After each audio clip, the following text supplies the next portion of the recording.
Oke guys, welcome back to Gnosis alias Cakradiva dalam pembahasan alur cerita Donghua Jet Dynasty episode ke-36. Seperti biasa sebelum masuk ke pembahasan episode kali ini, kita review dulu episode sebelumnya di mana Chauvin dan Lu Sheki saling memperebutkan obat abadi peninggalan Kaisar Surgawi yang juga sedang diperebutkan ular mistik air hitam dan burung kuning penjaga harta. Namun tanpa diduga obat abadi yang diperebutkan itu pada akhirnya malah jatuh ke tangan Xiao Hui yang seketika langsung mengkonsumsinya tanpa sisa sedikit pun. Di episode kali ini kita akan melihat bagaimana Chauvin dan Xiao Hui dikejar-kejar burung kuning penjaga harta, serta bagaimana burung kuning itu nantinya terperangkap sebuah formasi dan ditaklukkan oleh senjata magis Raja Hantu. Seperti apa cerita selengkapnya? Tanpa lama-lama langsung aja kita terobos. Kuy!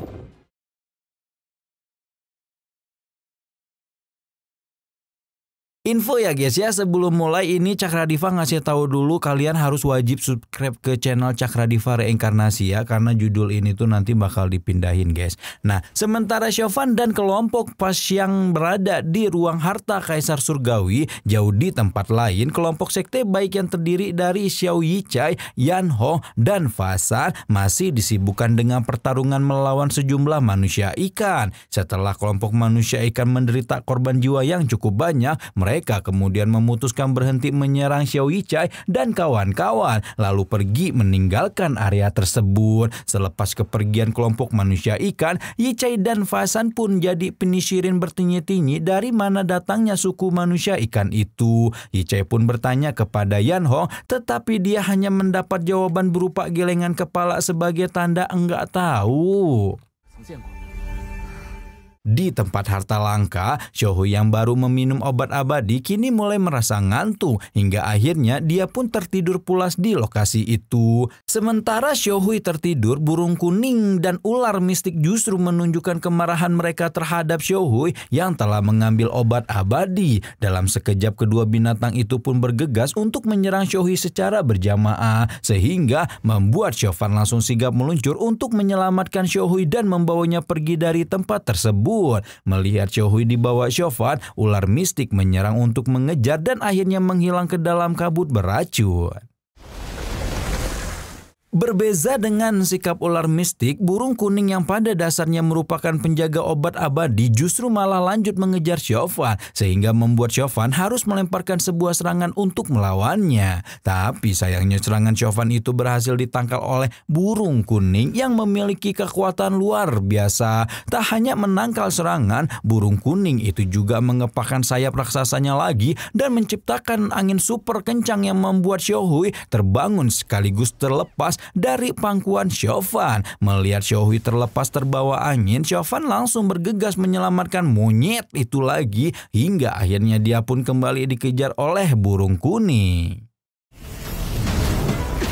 Saat kejar-kejaran bersama burung kuning, Xiao Hui lagi-lagi terlepas dari pangkuan Chauvin. Tapi untungnya kali ini dia terselamatkan oleh Zheng Zusu yang menolong tepat waktu. Karena Xiao Hui sudah cukup aman, Chauvin kemudian lanjut menyerang burung kuning dibantu oleh Faxiang dan Lu Sheki. Setelah beberapa waktu, Xiao Hui lantas dikembalikan kepada Chauvin, sementara Zheng Zusu ikut melawan burung kuning bersama Lin Jiyu dan yang lainnya. Tapi karena kekuatan burung kuning itu teramat sangat kuat, Zheng Zusu dan murid lainnya tidak mampu menahan burung kuning itu lagi, sehingga akhirnya burung kuning itu pun kembali mengejar Chauvin.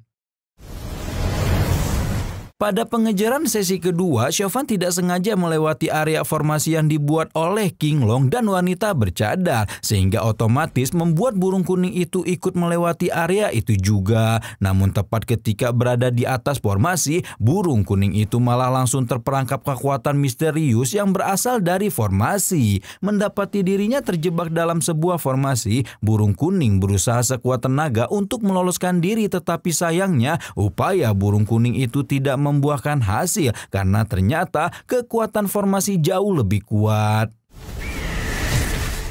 Sementara burung kuning terperangkap, Chauvin tampak terkejut dengan adanya formasi itu lalu menyadari kalau kekuatan formasi itu berhubungan dengan kuali naga tersembunyi milik Raja Hantu. Dan benar saja tepat di atas formasi itu melayang, kuali naga tersembunyi yang dikendalikan Raja Hantu seketika memunculkan cahaya merah tua yang sangat kuat yang pada akhirnya berhasil menaklukkan burung kuning. Setelah burung itu ditaklukkan, Chauvin menghampiri sang Raja Hantu dan hendak menanyakan alasan Raja Hantu datang ke rawa kematian. Namun saat itu Raja Hantu malah terlihat tidak ingin membahasnya saat ini dan justru malah mempertanyakan tindakan apa yang harus mereka lakukan terhadap murid-murid faksi bayi.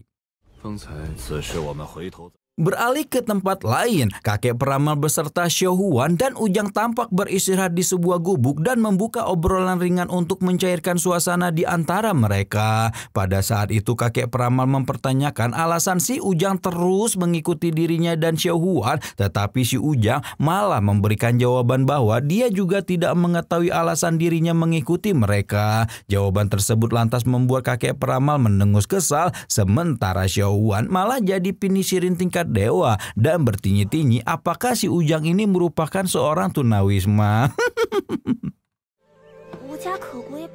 Menjawab pertanyaan Xiao Huan, Ujang kemudian mengiyakan, tetapi setelahnya dia lanjut menceritakan tentang kisah hidupnya yang bernasib kurang baik kepada Xiao Huan dan kakek peramal, di mana ternyata Ujang pernah dibuang oleh orang tuanya hanya karena memiliki bentuk wajah aneh, lalu dipungut dan dirawat oleh seekor anjing yang selalu memberinya makanan untuk bertahan hidup. Dan karena alasan itulah Ujang menjuluki dirinya sebagai anjing liar karena merasa sedikit nyaman dengan sebutan tersebut. Tak hanya sampai di situ, Ujang juga menceritakan bagaimana dirinya dipungut oleh seorang murid aula pemunian darah hingga akhirnya dia pun resmi diangkat sebagai murid dan menjadikan tempat itu sebagai rumahnya.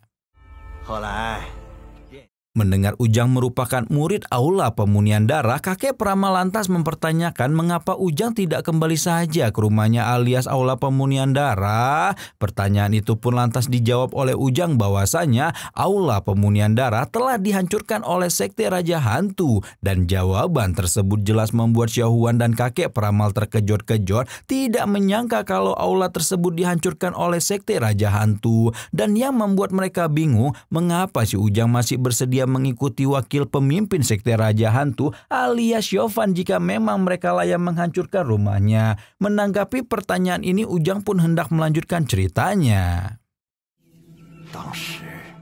Kembali kepada Chauvin, saat ini dia belum menjawab pertanyaan Raja Hantu terkait tindakan apa yang harus dilakukan terhadap murid-murid sekte baik di depan mereka. Melihat Chauvin masih belum memberikan jawaban, Zeng Susu diam-diam berkata dalam hati menilai bahwa tindakan Raja Hantu dan dua utusannya itu sangat tidak terduga. Zeng Susu juga menilai bahwa jika kelompok dirinya terlibat baku hantam melawan kelompok Raja Hantu, maka sudah pasti mereka berempat akan kalah dari kelompok Raja Hantu. Berdasarkan penilaian ini, Zeng Susu pun menjadi pinisirin dengan jawaban yang akan diberikan Chauvin kepada Raja Hantu. Sementara Zeng Susu pinisirin, Chauvin akhirnya memberikan jawaban mengatakan bahwa semua tindakan yang perlu dilakukan kelompok mereka harus diputuskan oleh Raja Hantu sebagai pemimpin sekte. Namun jawaban tersebut malah membuat Raja Hantu mengingatkan terkait limpahan kekuasaannya terhadap Chauvin selama berada di rawa kematian, di mana semua permasalahan yang muncul di rawa kematian akan diurus oleh Chauvin sebagai wakil pemimpin sekte. Raja Hantu pun kembali menegaskan kepada Chauvin bahwa dia boleh melakukan apapun semaunya terhadap 4 murid sekte baik di hadapan mereka. Melihat Raja Hantu dan Chauvin saling lempar tanggung jawab sebagai pembuat keputusan, Ling Jingyue tiba-tiba angkat suara menantang Raja Hantu beserta anggotanya untuk bertarung hidup dan mati saat itu juga. Mendapati hal itu, King Long dan wanita bercadar tentu menjadi kesal sehingga mereka berdua diam-diam menyiapkan energi untuk menyerang kepada kelompok sekte baik. Aduh, ini kursi udah mulai rusak, guys. Berbeda dengan kedua utusannya, Raja Hantu justru tetap memperlihatkan memperlihatkan sikap tenang sembari menebak identitas Lin Jingyu yang merupakan teman semasa kecilnya Chauvin. Namun setelahnya, Raja Hantu kemudian mendesak Chauvin untuk memutuskan tindakan apa yang harus dilakukan terhadap murid-murid sekte baik. Karena sudah didesak, Chauvin akhirnya membuat keputusan menyarankan supaya Raja Hantu dan 2 utusannya tidak terlalu mempermasalahkan tentang keberadaan 4 murid sekte baik. Hal itu dikarenakan semua urusan terkait pencarian harta langka di rawa kematian telah selesai. Terlebih lagi prioritas utama Raja Hantu juga adalah menangkap burung kuning. Chauvin pun lantas menyarankan Raja Hantu untuk menindaklanjuti masalah burung kuning terlebih dahulu, di mana saran tersebut langsung didukung oleh Qinlong yang lantas membujuk Raja Hantu untuk segera pergi dari rawa kematian sebelum terlibat konflik dengan sekte Wandu dan sekte Hehuan. Setelah mempertimbangkan situasi kelompok mereka, Raja Hantu kemudian menuruti saran Chauvin dan Qinlong untuk segera meninggalkan rawa kematian. Sebelum pergi, Raja Hantu berpesan kepada Chauvin supaya dia mengurusi semua permasalahan yang ada di rawa kematian dengan sebaik mungkin. Tanpa menunda lagi, Raja Hantu lantas bersiap untuk pergi, sementara wanita bercadar alias bibinya Biao tampak menghampiri Chauvin seolah ingin mengatakan sesuatu. Namun entah karena alasan apa, wanita bercadar tersebut mengurungkan niatnya dan malah menatap tajam kepada Lu Zeki sebelum akhirnya pergi bersama dengan Qinlong dan Raja Hantu. Selepas kepergian Raja Hantu dan 2 utusannya, Fasiang memanggil Chauvin untuk mengatakan sesuatu. Tapi saat itu Chauvin langsung menyela dan meralat nama panggilan yang disebut oleh Fasiang, di mana Chauvin menegaskan kalau dirinya dipanggil dengan nama Hantuli, sehingga hal itu membuat Fasiang terdiam di tempat. Berbeda dengan Fasiang, Lin Jingyu malah langsung menegur Chauvin supaya teman masa kecilnya itu tidak bersikap demikian. Lin Jingyu bahkan mengungkapkan kalau alasan dari sikap Chauvin itu karena dia dikhianati oleh seseorang dan membuatnya terpaksa masuk ke sekte jahat. Namun meski begitu, Lin Jingyu lantas membujuk Chauvin untuk kembali ke sekte Qingyun. Dibujuk untuk kembali ke sekte Qingyun, Chauvin tentu menolak dengan tegas sembari mengutip kalimat dari ajaran Tianzu yang berbunyi bahwa surga dan bumi tidak berperasaan dan selalu memperlakukan manusia seperti anjing bodoh. Dengan penuh ketegasan, Chauvin pun menyatakan kalau dirinya telah menjalani kehidupan dengan sangat baik selama di sekte jahat dan dia tidak membutuhkan siapapun untuk menyelamatkan hidupnya dari pengaruh sekte jahat. Mendengar perkataan Chauvin, Lin Jingyu langsung melangkah maju untuk mendekati Chauvin bermaksud membujuknya sekali lagi. Akan tetapi langkah Lin Jingyu ini malah dihentikan oleh Fasiang yang mengingatkan kalau saat ini Chauvin sudah terlalu tenggelam dalam aliran jahat. Setelah mencegah Lin Jingyu, Fasiang kemudian berkata kepada Chauvin, mencoba mengingatkan kalau di masa lalu mereka semua pernah memiliki hubungan baik sebagai rekan satu faksi. Fasiang lantas mengucapkan kalimat perpisahan kepada Chauvin dan mengajak semua sekte baik untuk segera meninggalkan rawa kematian. Tidak berselang lama, Chauvin pun berbalik untuk meninggalkan rawa kematian, namun tanpa diduga langkahnya itu malah harus terhenti oleh panggilan Zheng Susu, di mana saat itu Zheng Susu mengungkapkan kalau dirinya masih menganggap Chauvin sebagai teman, lalu meminta izin supaya diperbolehkan memeluk monyet Xiaohui.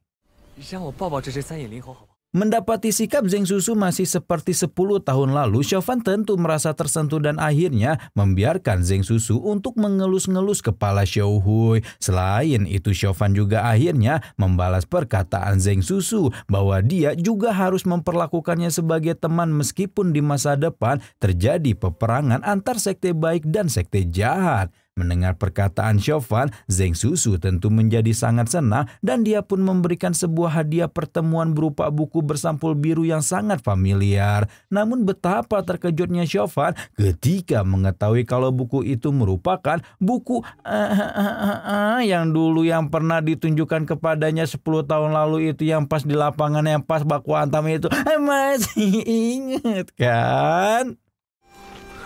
Melihat wajah Chauvin sangat terkejut, Zheng Susu lantas memasang wajah senyum-senyum anyih sembari memperingatkan supaya Chauvin tidak membahas tentang isi buku itu di depan murid lainnya. Tak lama setelahnya Zheng Susu pamit pergi kepada Chauvin dan kembali ke dalam rombongan sekte baik dengan ekspresi penuh kebahagiaan. Wajah bahagia Zheng Susu pun lantas membuat Fasi yang terheran-heran dan menanyakan sesuatu, apa yang membuat temannya itu sangat bahagia. Menanggapi rasa pinisirin Fasia, Zheng Susu malah merahasiakan sambil mengutip kalimat yang berbunyi tidak terkatakan.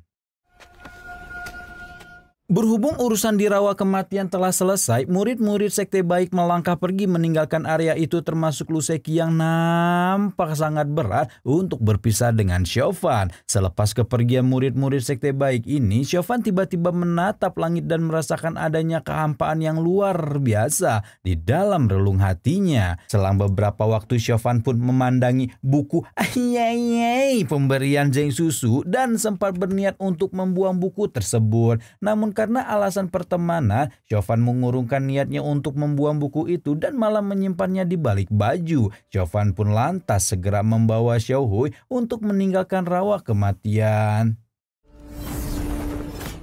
Astagfirullah, Jeng Cucu udah 10 tahun berlalu masih aja nyimpen buku-buku yang iya.